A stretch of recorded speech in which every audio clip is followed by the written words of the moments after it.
എല്ലാവർക്കും നമസ്കാരം. ഇന്നത്തെ ക്ലാസ്സിൽ നമ്മൾ പേജ് നമ്പർ 9 ഫൺ ടൈം എന്ന് പറയുന്ന ഭാഗം കഥയുടെ ബിഗിനിങ്ങില് we met Isaac and Dilna, the brother and the sister. They were playing outside. Then it started raining. They went to the kitchen and found some cookies and they called their mom. That was the story. Read that story. ഈ കഥ വായിച്ചതിന് ശേഷം അതിൽ എന്തൊക്കെ കാര്യങ്ങൾ നടന്നു എന്നുള്ളത് മനസ്സിലാക്കുക. അതിനുശേഷം ഈ പറഞ്ഞിരിക്കുന്ന ഭാഗങ്ങൾ ഒന്ന് നോക്കുക. LSSന്റെ പരീക്ഷയ്ക്ക് പൊതുവെ ചോദിക്കുന്ന ഒരു മാർക്കിന്റെ ഒരു ചോദ്യമാണ് ആന്റണിംസ് അല്ലെങ്കിൽ സിനണിംസ് എഴുതുക എന്നുള്ളത്.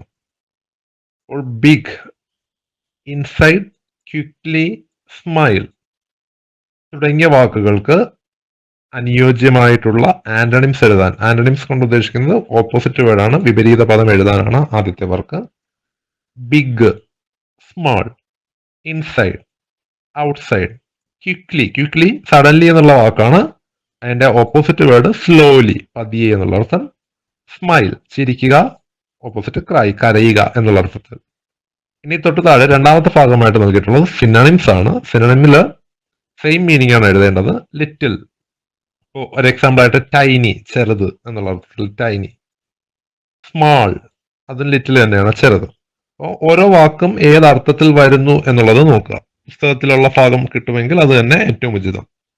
ഹാപ്പി, ഹാപ്പിക്ക് ജോയ് എന്ന വാക്കുണ്ട്. ഹൗസ്, ഷെൽട്ടർ എന്ന വാക്ക് പുസ്തകത്തിൽ പറയുന്നുണ്ട്. ഷൗട്ടഡ്, ഉറക്കെ പറഞ്ഞു. എലൗഡ്, ക്രൈഡ് എലൗഡ്, ഷൗട്ടഡ്. ആ ഒരു വാക്കിന് ആ മീനിങ്ങിൽ വേണമെങ്കിൽ എഴുതാം. ഈ രീതിയിൽ ഒരു സെഷനാണ് നമ്മൾ ആദ്യത്തെ ക്ലാസ്സിൽ ചർച്ച ചെയ്യുന്നത്. അപ്പോൾ ഇത്തരത്തിൽ ഓരോ ഭാഗത്തു നിന്നും 30-ലധികം ചോദ്യങ്ങൾ നിങ്ങളുടെ കുട്ടികൾക്ക് ട്രെയിൻ ചെയ്യാൻ വേണ്ടി ലഭിക്കുന്നതാണ്. എസ്പെഷ്യലി ഇംഗ്ലീഷ് പോർഷനുമായി ബന്ധപ്പെട്ട ഭാഗങ്ങൾ നല്ല രീതിയിൽ കവർ ചെയ്യും. താല്പര്യമുള്ളവർക്ക് ചാനൽ ജോയിൻ ചെയ്യാവുന്നതാണ്.